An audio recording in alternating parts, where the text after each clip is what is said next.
Olá. Bem, falamos na parte introdutória, né, da Lei 14.133, de 1º de abril de 2021, que revogou praticamente a Lei 8666/93, parte introdutória, falamos, né, das suas modificações, falamos da abrangência da lei, o que ela subordina, o que ela não subordina, certo? E agora nós vamos tratar dos princípios administrativos expressos, introduzidos na Lei 14.133, né? E no artigo 5º, peço perdão, no artigo 5º. Bom, o primeiro é o princípio da legalidade. Falamos sobre a licitação ser um procedimento administrativo vinculado. Está aqui, ó. Agir, né, em conformidade com a lei. Sempre lembrando, né, é difícil a gente falar sobre esse assunto, que esse princípio aqui é o da legalidade estrita, né? A administração só cumpre aquilo que está em conformidade, está de acordo com a lei, e impõe ao administrador, né, as prescrições legais que regem o procedimento em todos os seus atos. Então, não é simplesmente em um determinado, é todos os atos licitatórios, desde lá, né, o planejamento até, né, a adjudicação compulsória, né? Inclusive, posteriormente, quando for para a fase da execução do procedimento de licitação. Outro princípio, né, é a impessoalidade, que evita, ó, essa é a chave, favoritismos e privilégios, né? Lembrando que esse princípio, né, ele se encontra, né, introduzido lá no parágrafo 1º do artigo 37, que diz que programas, obras, né, serviços terão caráter informativo, de orientação social, não podendo conter nele nomes, né, símbolos. Então, né, todos os estudantes devem ser tratados igualmente, né, tanto em direito quanto em relação às obrigações. O da moralidade, né, conduta honesta. Daí, ó, tem como consequência o princípio da probidade. Mas aqui vale ressaltar, né, uma diferença que eu reputo importante, né? Nós temos a moralidade, né, a famosa moralidade comum, vou até colocar aqui comum, que é externa, né? Por que externa? É o trato do servidor na sua vida em sociedade. E nós temos a moralidade, que é essa aqui, que a gente chama de moralidade interna, que é no trato com a coisa pública. Vejam que é uma diferença. Né? Vejam que há uma diferença muito grande. Moralidade comum. Então, cuidado que, às vezes, nas provas de concurso público, né, eles colocam que a moralidade comum é igual à moralidade interna. Não é. Né? Estão evitando conluios, acordos escusos, nem tudo que é legal é moral. Eu sempre costumo dizer isso, né? E com todo respeito à profissão que eu vou detalhar agora, né? Vamos pegar aqui um agente político, por exemplo. Ela tem auxílio gabinete, auxílio paletó, combustível. A minha pergunta é, isso tudo é legal, mas é moral? Então, só toma cuidado que nem tudo que é legal, né, é moral. Princípio da publicidade, né? Os atos devem ser amplamente divulgados para garantir, inclusive, a transparência da atuação administrativa. Ó, amplamente divulgados, ó, para garantir a transparência. Então, uma coisa é a divulgação total, uma outra coisa é se encontrar transparente, porque às vezes está público, mas está obscuro. Né? Quem lê, por exemplo, ele não consegue identificar. Então, não é só divulgar, mas é divulgar da forma que todos possam ler, né, se deparar com isso e entender que ele é totalmente transparente. Então, os atos licitatórios serão públicos desde que resguardado o sigilo das propostas. Então, tomar com bastante cuidado, vou sentar aqui na minha cadeira. Tomar bastante cuidado, né, porque às vezes o cara confunde sigilosidade em tudo com publicidade. Então, eu posso impor sigilo. Posso, nas minhas propostas. Né? Porque se eu dou conhecimento a alguém das minhas propostas, lá na frente, eu vou atentar contra o princípio da igualdade.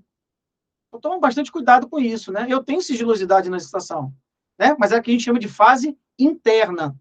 Essa fase interna, de fato, ela é sigilosa porque ela só pertence aos agentes da administração. Tá? Depois, igualdade entre os participantes, isonomia. Então, deve ser oferecida a igualdade do procedimento, não sendo permitido cláusulas editalícias que afaste, porque às vezes, né, na minha experiência como pregoeiro, eu quando li alguns editais, né, às vezes de alguns estados, municípios, a gente prestava atenção. Não que foi feito por maldade, mas às vezes o agente da administração que está confeccionando o edital, ele começa a colocar amarras no edital, né, de modo que ele começa a afastar os licitantes. E aí ele reduz a competitividade. Então, é importante essa igualdade dos participantes. Né? Uma coisa é você dar preferência ao outro, isso é impessoalidade. Uma outra coisa é você colocar todos. Por isso que o julgamento tem que ser objetivo. Os critérios têm que ser objetivos. Tá certo? Então, não podemos deixar, né, de passar essa situação. Então, cláusulas editalícias que afastem de maneira injusta ou prejudiquem no julgamento, porque começa a colocar julgamento subjetivo, critérios subjetivos, que aí, na verdade, às vezes você poderia ter 50 licitantes, você tem 2, 3, 4, 5, né? Próximo princípio é o princípio da eficiência, né? Então, é a tal da relação custo-benefício, né? A relação custo-benefício. Não é isso? Está aqui, ó, rapidez, perfeição e rendimento. Então, eu repito, né? Repito. Essa questão, a gente não tem mais aquela tal daquela burocracia, né? Que estendia aquela morosidade, por isso que a celeridade veio. E a eficiência é o planejamento, é o gestor, né? São processos para chegar ao objetivo, o meio-fim que a administração tem, com um meio menos custoso. Essa relação meio e fim tem que dar rapidez, perfeição e rendimento. Está aqui, ó. Custo-benefício em todas as ações públicas. Ok? Então, o princípio, né, da eficiência está diretamente ligado ao princípio da economicidade.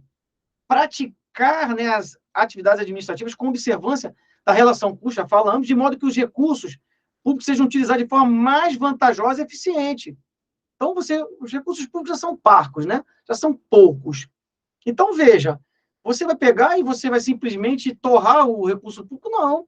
Às vezes você vai fazer, né, uma licitação de modo que você alcance o seu desejo, a sua finalidade, de modo que, né, os meios aplicados sejam o menos custoso para a administração. Né? Por isso que a gente fala, né, que está relacionado com a economicidade. Quando menor, se você atingir a sua finalidade com o menor custo possível, você vai ser eficiente e vai ser econômico, né? Outra questão muito importante que eu coloquei aqui, né, é que parte da doutrina entende que economicidade seria um gênero do qual eficiência, eficácia e efetividade seriam suas espécies. Então, é parte da doutrina. Então, às vezes, né, a depender da banca, né, que o colega apanha, exista esse entendimento, né? Então, é como a economicidade estivesse aqui, né? Eu preciso ter um custo-benefício adequado, né? Eu tenho que ser eficaz, né? Tem que atender o que a administração planejou e tem que ser efetivo ao mesmo tempo, né? E ainda, né, por fim, antes de nós entrarmos no próximo princípio, quando a gente fala na relação custo-benefício ou resultado-qualidade, com menor investimento, primeiramente tente encontrar as alternativas, o princípio da economicidade. Caso não encontre, aí você vai buscar o princípio da eficiência. É para a gente falar, né? Porque às vezes está na prova, o cara quer falar ele está falando da economicidade, né? E ele coloca a eficiência. Então, às vezes, a resposta está lá, relação custo-benefício, e não tem eficiência, mas tem economicidade. Marque lá, porque, repito, parte da doutrina entende que a economicidade, tecnicamente, seria, né? Repito, seria o que a gente chama de gênero das espécies, eficiência, eficácia, né? E efetividade. Bom, supremacia do interesse público. Isso aqui não precisava nem estar expresso, porque a própria ação, né, as atitudes, né, da administração pública sempre vai decorrer do poder de império, o poder de imposição da administração, né, que ela age com superioridade em relação aos demais interesses. Então, naquele duelo, né, público e privado, a regra é que se sobreponha, repito, sobreponha a administração pública, né? Então, nós estamos diante de uma relação vertical entre particular, que está embaixo, e a administração, que já se encontra numa posição de superioridade. Eu sempre lembro, né, assim, para falar sobre isso, né, a ocupação temporária de obra. A administração pode fazer isso. Quando ela o faz, a ocupação temporária da obra, nada mais, nada menos, né, eles estão impondo, né, eles estão impondo o quê? Eles estão impondo o princípio da supremacia do interesse público. Tá? Importante, né? O interesse público não se sobrepõe de forma... Isso aqui é muito interessante, né? E a própria Constituição Federal diz lá que a lei não poderá prejudicar o direito adquirido, aquele direito que se incorporou, né, ao seu patrimônio sobre a vigência da lei anterior. Não pode violar o ato jurídico perfeito, que é o exercício, né, do direito adquirido, nem tampouco as decisões judiciais que não caibam mais recursos, né? Beleza? Um exemplo clássico aqui são as famosas cláusulas exorbitantes, em que a administração, eu falei da ocupação temporária, né? Mas aqui estou dando outro exemplo, né? Que é a modificação ou a rescisão unilateral por parte da administração de um contrato em que ele exerce o poder de polícia, né? Poder de imposição daquilo que ele entende ser mais razoável para o interesse público. Né? Bom, vamos falar dos dois princípios, porque às vezes se confunde princípio, né, da razoabilidade, né, com o princípio da proporcionalidade, que, na minha modesta opinião, são coisas que estão interligadas, repito, são coisas que estão interligadas, mas que, efetivamente, são distintas, por pequenos detalhes, mas simples. Né? Eu sempre digo que ao senso comum do homem médio. O que é isso, né? É o tal do bom senso. A administração toma uma conduta, por exemplo, às vezes você chega em determinado local, há uma interdição de determinado local. A primeira pergunta é: tem necessidade, é razoável que aquele local esteja por completo interditado? Você faz essa pergunta. Ou, às vezes, você olha e você verifica que há possibilidade de parte do local estar interditado, outro não. Estamos falando do senso comum. Então, as medidas da administração pública têm que ser razoáveis. Porque, senão, elas podem ser ou podem ter a alegação de estar desarrazoadas. Né? O princípio, né, da razoabilidade, né, assim como da proporcionalidade, é considerado implícito e não está previsto em norma jurídica de caráter geral. Não estava, né? Porque passou a estar. Isso aqui era uma regra anterior à Lei 14.133.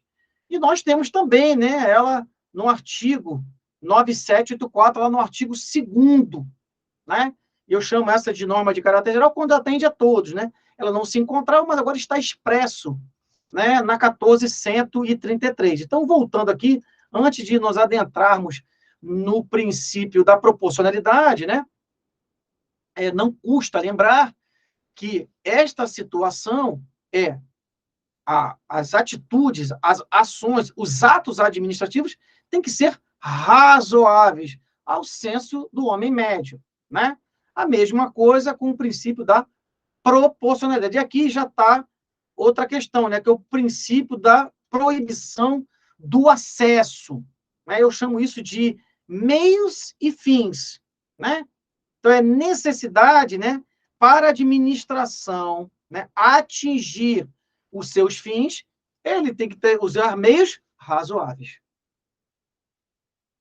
E aí ele vai atingir a sua finalidade, que era, por exemplo, proteger a sociedade daquele local que não precisava se interditar por completamente. Então, outra questão muito importante é não permitir a imposição de obrigações, restrições e sanções em medida superior àquelas necessárias ao atendimento do interesse público. Então, não é ir além, é ir na medida que não vai impor ao administrado uma atitude, um ato administrativo que vai impor a ele uma obrigação superior a que ele deveria ou poderia arcar. E isso é muito importante. Né? E para a gente finalizar, né, a nossa aula, a nossa parte da nossa aula, perdão, é importante ressaltar, né, que para fins de concurso público, é importante que você saiba as características tanto do princípio, né, da razoabilidade, como da proporcionalidade, porque algumas bancas trabalham como se esses princípios fossem sinônimos, tá certo? Então, a gente vai dar uma pequena pausa e já retorna para dar continuidade ao entendimento dos princípios administrativos expressos impostos no artigo 5º da Lei 14.133 de 2021. Tá bom? Até já.